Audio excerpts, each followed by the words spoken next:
Hey, Vertigo Nation, welcome back to another episode. This is your host, Sean, and I am ready to go today. I have been waiting to record this episode, and I don't know why, other than just the sheer excitement. I had a lot of fun doing the solo episode last pod, and we're going to roll with it, and we're going to do it again this pod, but I promise you there is a guest coming, so the episode after this one, there will definitely be a guest, and so if you're not interested in my solo, soliloquies here or whatnot, understood, and there will be a guest. But I had some interest come to me saying, I was looking for the original Vertigo because I just kind of wanted to hear it in comparison, and I said I don't think that you can find it anymore, which I think is true because I myself, as the creator, have not been able to find it. But I thought I'll give you a little taste of what the original Vertigo outline was when it came out. So anyway, but before even getting into that, so shout out to Real Nutrition in Pulaski, specifically Danielle. My wife, Minna, decided that we enjoy the teas. We enjoy going to Real. They have so many amazing drinks and flavors that you can choose from. So always, I don't think I've drank. I don't know. I don't think I have had all of the tea flavors yet, but there are so many that are so good. So anyway, Minna decided that she was going to purchase into Herbalife. And so through Danielle from Real, she purchased, Herbalife. And so now we can make these teas at home. And so, when the drinks flavors come to you, they come in a pouch. And so Minna decided that she was going to buy these like vacuum seal containers and put the powders in that and set it up legit. So I get home from work the other day, man, and she's got all the tea, all the flavorings, from the pouches in these awesome little vacuum sealed plastic containers. They got a little black label on the front that you can write and chalk on with all the, flavors and whatnot. So it looks great, right? And so she says to me, I, just wanted to get this organized and whatnot. She's like, but I also want to show you this. She goes, this is so cool, right? And so she knocks she knocks one of the plastic things off of the shelf that it's on, and the thing tumbles down, right? So like, okay. Like, cool, didn't spill, whatever. So she gets it up and she goes, yeah. She goes, and then to unseal it, you just lift this latch and pull the top. Well, she does that in this fine dust, just because of the pressure, obviously, from being shaken and the vacuum seal. So she unpops the seal, man, and this defined dust just kind of comes into the air, right? And it didn't make a huge mess or anything. It wasn't like there was powder everywhere, but it was just that you could taste it, man, breathing it in through your nose and that grit, And so I'm swallowing, and I swallow this, this drink flavoring mix down the back of my throat, and I start immediately laughing. And so Min looks at me and she's like, what are you laughing at? I go, I don't know why, but when that happened, so when when I inhaled the dust and it went down the back of my throat, and I know at least my age group is going to appreciate this. And so if you don't get what I'm talking about, that's probably a good thing. But my age group for sure. So all of a sudden I look at her, I said, all of a sudden I had this memory of being in like second or third grade and it being like Halloween time when you could have candy in school. And when I was in elementary school, Halloween was pretty fun. Like, we went trick-or-treating to all of the, the different classrooms. You got to do a parade outside. There was candy. There was cupcakes. It was all homemade stuff. It was before any of that was a scare. And I survived it. Can you believe that? On top of that. But, it was just a different time. So anyway, we're sitting in the lunchroom, and there's always that one kid that, like, whips a pixie stick out of, like, fucking nowhere. You're like, okay, I didn't even know you had that. But he whips out this pixie sticks, right? Rips off the end, dumps it on the table, and then snorts a line of pixies. And we're all laughing and encouraging. We're like, yes, Bobby, do that. That is so hilarious, because he's always that one friend that kind of does that shit, right? And so immediately, that's the thought that came back to me as I'm inhaling this stuff. I'm like, oh my God, how how funny is it in second or third grade? You know what I mean? And then immediately, and I mean immediately, as I'm laughing about this and then retelling the story to Minna, immediately my thought goes, one, how the fuck did Bobby know to like chop a line out in third grade, right? We were all in third grade. How the fuck did Bobby, what did Bobby see in life, man? That like, he's like, watch this, dude. Throws a pixie stick line out on the table, chops that shit out like, like it's breakfast, and then snorts that shit, right? And not only though and this isn't a crack at Bobby, because all of the rest of us are cheering like, yeah, Bobby, yeah, like we've been to this party too, and we know what's going on, and we're just waiting for our turn. Like I just immediately, right, critical thinking, right? Just immediately I'm thinking like, oh my God, what did we see as kids? What did Bobby see? Like, just immediately that, and so we're laughing so hard, you know what I mean? We're laughing so hard about this, man. And I'm geeking out.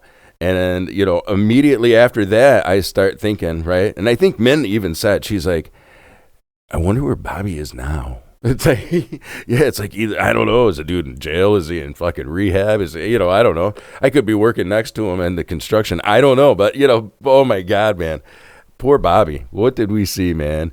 And the other funny part is, and obviously we were kids, but none of us back then, and it didn't seem like the teachers either, because it wasn't like teachers were oblivious to what was going on. It wasn't like all of a sudden, there wasn't lunch monitors standing around every corner. So it's like, obviously, people saw this, but nobody ever said, what the fuck is going on? Like, these are kids, and how do kids copy this behavior? And it's funny because I think, I said this a lot, I think, in the opening episodes of Vertigo, right? But that whole, like, what we live, we learn, what we learn, we practice, and what we practice, we become. I mean, if there wasn't a better situation or diagram of exactly that, it's like, holy cow, but just, so a little comedic thought of, what the hell did Bobby see, right? But also, we were there at the party too, man, because we're cheering and clapping and waiting for our turn. There was always that one kid maybe down at the end who was uncomfortably like, I don't understand what's happening. And to you, that was probably a good thing, man. So I applaud that, because if you were that kid sitting at the end of the table or kind of like scooching away from the rest of us going, either A, my parents are going to be pissed if I take part in this, or two, that's the thought of, I have no clue what is going on right now. That's good. That is so good. Excuse me. So, oh my God. So yeah, just a little insight into the thoughts and minds of what goes on behind the scenes sometimes. And I wanted to bring that to you, but also to kind of say that is exactly how Vertigo started, was that kind of critical thinking and a little bit of satire and dark humor in there. So that was exactly the original outline for Vertigo. Was coming up with like little things and scenarios like that, but at the same time, bringing it back to like how Vertigo has also evolved is like really thinking about the critical thinking and like how that is such a dominant thing in my mind. Like, yeah, that situation that I was just talking about with the pixie sticks was absolutely, humorous in thought, but also just the fact of like my mind dissects and takes apart and like almost like, so I used to play with the Rubik's Cube, and I was always so frustrated because I could get one or two sides and then never complete it. And so what we learned to do once the dawn of YouTube, so way later, right, like pretty recent actually, when I got your Rubik's Cube, you could YouTube how to take it apart and then put it back together so that it looked like you completed the Rubik's Cube. And yeah, so my mind kind of works like that, I guess, like the taking apart of the Rubik's Cube. Like I see these things and I take it apart to this nth degree and look at kind of each individual, piece. And it can be funny in the moment, like we were just talking about, but it also can be, that slight annoyance, of this is how my mind works constantly and consistently. So yeah, so there's a little insight and a little intro into, like I said, the original Vertigo, and then kind of where it evolved to now. But like I said, and then really just dissecting. But as we talk about critical thinking, I was also thinking about this the other day. So, as I had talked about in the last week's episode, kind of talking about just life. I get home at 7 at night, and all of that kind of stuff. So I was thinking about this the other night. I get home now, so you've obviously heard on past pods that my boys are all older. So currently, Gia is the only one who is at home. Gia is 14, and is also a pretty quiet kid. Gia is a cancer survivor and had to have a surgery when she was just a year old. And after the surgery, she had a stroke. So Gia has some, special needs. And so she's pretty kept to herself for the most part. She likes sitting in her room. She enjoys listening to her movies. That's like her thing. So she interacts with the family, but interacts differently than my three boys, right? And so now telling you that, the boys are all older now, like I said, everybody's from 20 to 25-ish, 24. And they all live on their own. So they're all out of the house, And so, talking about that, they obviously don't live here anymore. And so, I was just thinking how odd the other night I get home and we have a cat named Doogie. We'll get into that story another time. But I've got this guy hooked on Temptations. I think he's got a problem actually with Temptations, and I probably should seek some help, because the moment I get up in the morning, he is meowing at me, and if I'm not paying attention to him, he slaps me. Not in the mean I don't know, typical attitude cat fashion, but this gentle hey, I'm here, and I am so happy that you are up right now, because all night I have been here thinking that you might just give me a taste of Temptations. It's yes, Doogie, I understand, but let me at least rub the sleepies out of my eyes and hit the toilet, okay, dude? And he's like, okay, I'll follow you. So and then I get home, and it's kind of the same thing. I get home from work, and he's usually sitting on this trunk that we use as kind of like a coffee table. And he'll sit there, and literally I'll walk by, and he'll tap me as I walk by. And then if I'm standing there talking to men per se, he's just sitting there staring at me. He'll climb my back, whatever, anything to get Temptations. So I give him Temptations, and then we have the dogs, and, the dogs all have different voices, and the dogs all have, backstories. And the other day I just kind of was sitting there in bed, and I'm thinking to myself, this is what my life has become, right? Since the kids have left. And that's not true, because we've always had backstories for our pets and stuff like that. But, the tending to the animals now in a way that it's they've replaced how we tended to the kids when they all lived with us, you know what I mean? So it's just this thought of wow, I guess in a sense, there is a such thing as kind of that empty nester syndrome. Now again, G is with us, and, has her obvious needs and whatnot. But again, her interactions are a little bit different. So at certain times during the day and night, if she's napping or sleeping, it's so quiet. It's so different, right, than what it was. And so, yeah, just thinking about how the empty nester thing is such a, a thing, but also that, the breaking down of I also catch myself going back to the critical thinking, breaking down the cat's behaviors. Wow, this cat has become so enamored with getting Temptations as treats that his behavior now is centered around, how can I get treats? And I'm oh my gosh, man, what did I do to this cat?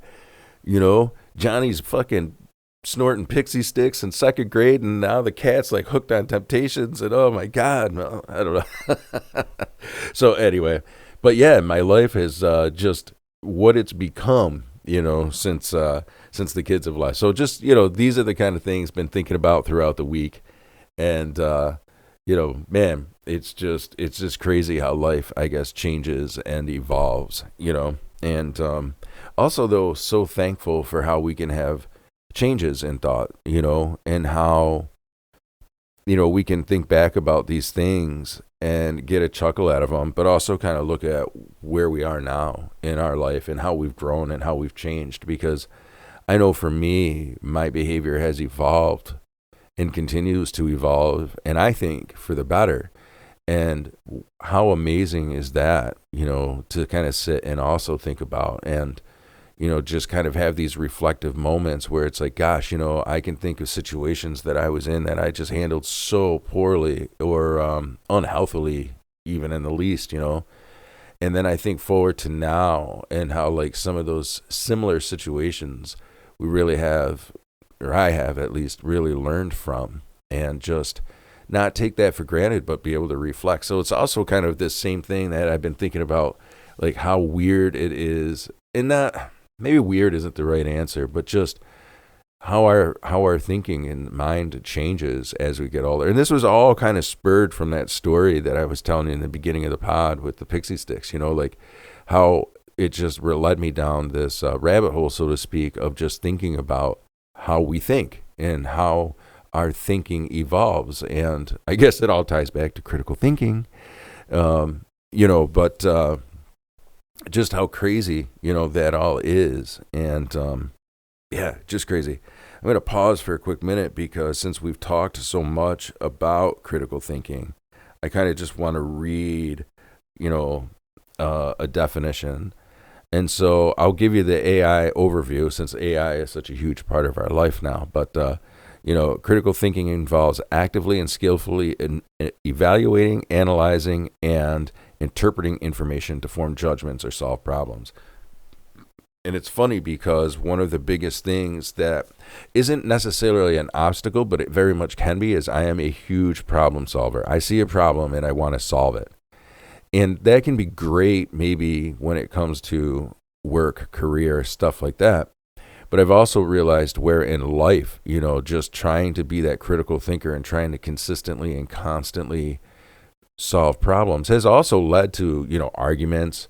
There's been plenty of times where I think even, Min and I have had arguments where it's like, I'm not listening because I'm trying to solve the problem. And so instead of listening, maybe she's not even asking me to solve the problem, but I'm not listening because in my mind, I'm taking apart all of these things, and I'm trying to figure out how to solve this problem. And sometimes, you have to realize that, like, not every problem needs to be solved, that some things can't be solved, and some things don't need to be solved, at least not here and now in this moment. And so for a critical thinker, those things can seem like mountains to climb, just because, again, you get so involved in the interpreting and dissecting that, you kind of lose focus, one, of the rest of the story, or maybe even lose the feeling. I think that's it for me sometimes. I don't catch the person's feeling, by the inflection of their tone or, whatever. So I miss some of that. And then I almost seem, I think, insensitive, so, just trying to think about, like, how critical thinking is great for my job, because my job is basically problem solving, right? But in relationships and kind of being in friendships and obviously, my marriage and so forth, I can now begin to see. So age has brought this kind of cool wisdom, I guess, with it too, that, I can critically think about critically thinking. And maybe that's not age or wisdom. Maybe that's just being sick. I don't know. But yeah, man, that's it. So this has been kind of the things and I don't know, just kind of the thoughts, I guess, not things, but thoughts that I have been kind of like batting around, and also just was kind of excited to, kind of put out there, and that, I've talked so much on past episodes of being reflective and, what that means. And, I guess that's it.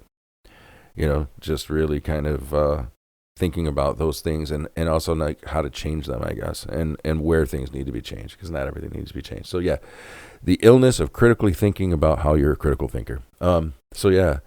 So moving on, I thought it would also be kind of fun on this solo episode to kind of do a segment. I've talked a lot about music. Obviously, Andy and I dedicated a whole podcast to music and what it means to us as individuals. And talking about that, man, I really need to figure out how to get that episode back, because I have just... That episode was so cool, and I just really feel like I want people to be able to hear it. So maybe I got to think about that. I got to think about how to do that. But yeah, so I thought it would be fun to kind of talk about each week, because my music, as Kelly and I were talking about in the episode that we did. So if you don't know what I'm talking about, go back and listen to the episode with Kelly. Kelly is in the house. Her and I talked about how much music for us can change with whatever mood we're in, and I thought it would be kind of neat to kind of talk about what's on my playlist, from week to week, because I've noticed that it does really change. And by, I guess, talking about it also is kind of reflective to the mood I've been in that week as well. And so this week for me, I put and you can always tell, again, this all ties back to the critical thinking, actually. So let me preface by saying this first. I can always tell, like, at what thought or problem or whatever it is I'm dissecting. You can almost tell in the music that I'm listening to, because I think the music almost in a spirit kind of represents, I guess, a little bit of the mood. And I'm talking specifically about the music, not necessarily the lyrics, because the lyrics for me bounce all over the place. I love lyrics. I love artists that write lyrics that have some kind of meaning to them, I guess. Meaning that you can tell in the song that they are behind either the story that they're telling or the emotion that they're conveying. So I love lyricists who really get into their songs that way. And even, or I guess singers that get into songs that way, because not every singer... I guess not every singer is the songwriter. So I guess let me go back and recant by saying I love singers that attach themselves either to the story that they're telling or the lyrics that they're singing, the emotion that they're conveying. So so don't necessarily read into the lyrics of the songs, because to me it just means that they're, I'm getting their vibe. And But then also, I guess there are certain songs where the lyrics absolutely maybe are. So I guess it's hard to say, but music definitely. So anyway, I get really explanatory. See, critical thinking. Critical thinking is just all throughout this episode. You can see how this just flows, right? So even in talking about the music. So anyway, mentally ill. Anyway, so I put this whole playlist together called Metal That Vibes. And so I am a big hard rock metal guy, and differently than Maddox. So when Maddox and I did our episode where he talked about, well, he was here 3 different times. Once he was here introducing a song that he wrote, but the other 2 times we were kind of talking and being reflective. But he is a huge metal guy and extreme metal, so he likes like death metal, deathcore, stuff like that. And I have learned to adapted to really liking a lot of it that he listens to. He's turned me on to some stuff. However, this is more my personal style. So this is kind of the music that is probably my favorite. So I put this whole playlist together. So let's see. It's Metal That Vibes. And so it's definitely like a groove metal, like Pantera or... even that new metal spirit of like Rage Against the Machine. It's got that bounce to it. I love that. Like anything that you can kind of move to, that's the style. I'm even a sucker for good pop songs, man, that make you want to move, So a couple of things on here. Let's see. There's a new band that I just found called the Sons of Texas, and they've been around for a while, but I just discovered them. So there was a song, Never Bury the Hatchet, that I've been really into lately. It's just got such this cool, again, bounce vibe to it. I just love it. What else has been kind of a big thing on my playlist? Black Stone Cherry, if you've never listened to them, and are a hard rock, metal fan in the sense of like maybe Ozzy Osbourne or that kind of like older style of metal, but they're a new school band, but they're really good. So Sons of Texas, of course Shinedown is always in there. I'm a big Shinedown fan, especially their early albums.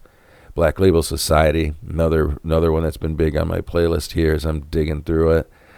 Saliva, of course. How can there's definitely a guilty pleasure of that whole new metal, rap metal thing. I don't know, man. I am a sucker for some Limp Bizkit. I'm a sucker for some Rage Against the Machine. And Saliva, of course, was also one of those earlier, new metal bands that were kind of doing the whole rap metal thing, even though I think they kind of quit that as they got into their albums. But all of them did. Papa Roach. Papa Roach's first album was huge, like rap metal album. I don't think they do any of that anymore. But, yeah, a little guilty pleasure. So, yeah, so that's kind of what else is on here. Bad Omens. So that's a little bit on the newer side. Korn, of course, like I already said. So, yeah, I've been definitely in this more of a metal mood or hard rock, whatever you want to call it.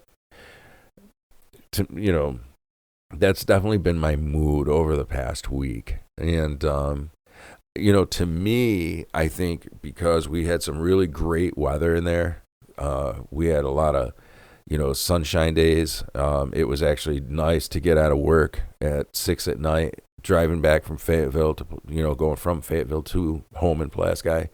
And, those nights where you can just, the sun is still shining bright in the sky, man, but it's also 80 degrees, so you can be flying down 81 with the windows open. So to me, that's what that music represents, right? It's just that almost youthfulness, that fun of just like I said, tearing ass down 81, windows open, fucking radio blaring, and just that youthfulness of that. So I guess that's what that that music and that playlist, that metal playlist kind of represents to me, is that like whole youthfulness vibe. So I guess for me, mood wise, this week was, was good. I love the warmth, man. I love this time of year when we're kind of getting out of the winter blues up here in central New York and finally having longer days and sunnier days and definitely warmer days. So definitely look forward to that. So I think my music mood kind of reflected that too, because like I said, it's just all those songs on that playlist, even though some of them might be serious, lyrically and whatnot, just that bounce, that groove that they had that makes you feel good, and so that's for me. So what's on your playlist? You can always leave a comment, let me know. I'm always open to comments on the pods. Tell me what you like, what you didn't like. Let me know all of that. And if you're not doing that on the comments in the pod itself, you can always hit me up on Facebook. You can find Sean McDowell and the Vertigo Podcast on Facebook. You can find it on Instagram, and of course, you can find it on TikTok. And I did say last episode that I was going to be better at posting videos to TikTok. So I definitely need to do that. And so since I'm talking about doing that, let's actually pull up the video here, and we'll get a quick we're going to get a quick scan of the studio and whatnot as I do this thing. But yeah, so yeah, definitely hit me up. Don't be afraid. Like I said, leave comments on Facebook, on TikTok, on Instagram, and definitely on the pods themselves, especially if you're enjoying the content and you're enjoying the things that we're talking about. So, I really appreciate that as well. Like I said, next week, there's going to definitely be a guest. You will have the honor of hearing a guest again. And actually, since we're talking about that, if you're interested in being a guest on the show, I also want you to, hit me up on any of those things, social media, on the pod itself. Let me know, hey, I'm interested in coming on, whatever. So we can do this where we just kind of, hang out and shoot the shit. Or, we can talk about a more serious topic, so it all depends and what you want. So in kind of my last couple of thoughts as I am closing up, I also wanted to take the opportunity in this segment to kind of talk about some things in the sports world that I'm hearing. I know not everybody that listens to this, but obviously, if you've heard me, especially in the boys, we talk a lot about MMA, specifically UFC and whatnot. So I just wanted to say real quick that I saw recently, if anybody who is into, combat sports, there is a new wrestling league, and it's going to be called Real American Freestyle. Real American Freestyle. So Hulk Hogan has thrown some in. I don't know if it's money or investment, but he's definitely invested in it one way or another. So he is involved in the project. And who else? Eric Bischoff. So I find that interesting, I guess, because Eric Bischoff, if anybody was a wrestling fan in the was it, I guess, 90s. Yeah, I think it was the 90s. The whole, the Monday Night Wars between Nitro and Raw. Jeez. And so, if you were, unless you were probably under a rock at that time, you probably heard something about the Monday Night Wars. So even if you weren't following professional wrestling, you probably had at least some knowledge of this whole WCW versus WWE thing. And of course, and so the reason I'm bringing that up is Eric Bischoff was the Vince McMahon, in a sense, character, at least, to, that's who he was on the WCW is what I'm trying to spit out. I don't know. I lost my train of thought in there because I get over-explanatory because I critically think. So, mental illness. Anyway, I, just was kind of, talking about that. Or thinking about that. Holy shit, did I lose myself in here? Okay, let's rewind, reset, and go. Action. Okay, so Vince McMahon, was WWE, and Eric Bischoff was WCW. That's all I'm trying to explain here. But like I said, over-explanatory. Critical thinking, mental illness. Anyway, so Eric Bischoff and Hulk Hogan are kind of throwing support and money behind this new, what they're calling professional wrestling, meaning like it's supposed to be legit. But I noticed on the website it says unscripted. So I don't know if they're spinning this thing like a reality TV show, if it really is just pro wrestling, but they're trying to disguise it. I don't know. It could be similar to what Pancrase was, which is where Ken Shamrock came from. For any early UFC, like literally UFC 1 through 5 at least, Ken Shamrock came from what they called Pancrase wrestling, which I can't tell you too much about because my knowledge is really, really limited on it. I've only know about it from past like interviews and stuff with Ken Shamrock. But it was a hybrid wrestling style, from what I understand. But the interesting thing about it is they had legitimate matches or unscripted matches. They had competitive matches in between scripted matches. Now, I've never watched it, but that is an interesting concept to me. So I'm kind of wondering if that's what Real American Freestyle is going to be, that it's going to be a mixture of. So I'll be curious. So more to come on that. But if anybody's interested in, like I said, combat sports, you can definitely, look into that Real American Freestyle. I know Ariel Helwani, who is a combat sports guy and does some podcasts. I think he works for ESPN now. So, he was talking, he actually interviewed both Hulk Hogan and Eric Bischoff. So you can find that interview on YouTube with Ariel Helwani. And like I said, they're talking about it being a legitimate, pro sport and, where it's legitimate wrestling, collegiate Olympian style wrestling, more so freestyle. So we'll see. They do have some athletes signed already.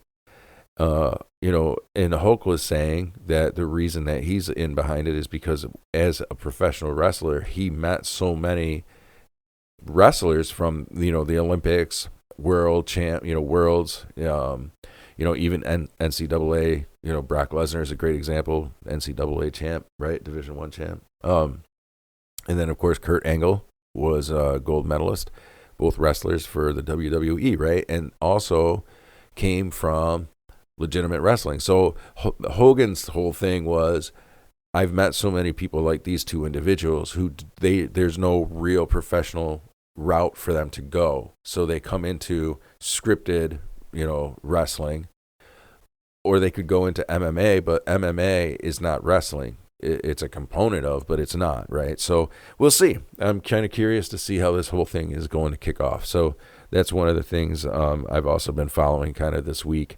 And, I'm curious to see. So I guess the first competition, and they haven't announced any streaming deals or anything, but I guess the first competition is going to be August 30th in Ohio, I think. So yeah, more to come on that. So I'm sure you'll hear me comment on that a little bit, and we'll go from there. So so again, I really appreciate everybody listening in. I hope you enjoyed this episode. You got a little bit of a taste of what Vertigo, the original kind of outline thought was of Vertigo, with a little bit of a new school spin on it, because, again, talking about the critical thinking and things like that. I think that was always my thought process, even with the original Vertigo, kind of outline, was to try to take it deeper. But at that point in time, I wasn't there yet. I wasn't thinking in the same, way, I guess. So it kind of fell short in the sense that the satire and the dark humor part of it, I think, was there, but it didn't translate to much, in my opinion, at least. So, yeah, hey, if you enjoyed this episode, let me know. Give it some love. And like I said, Vertigo Nation, as always, I appreciate you joining me. I enjoying that you're listening. Please, if you're new here again, don't forget to hit that subscribe button, and again, leave some comments. And, I also promised that merch is coming, and I wanted to kind of create a spin. Haha, see how I did that? I wanted to kind of create a spin around Vertigo first, and so I feel now that numbers are there, and people are listening and there's interest, then I need to also get serious about following up with that promise of creating some merch. So I will have some trucker hats and things becoming available here very, very, very soon.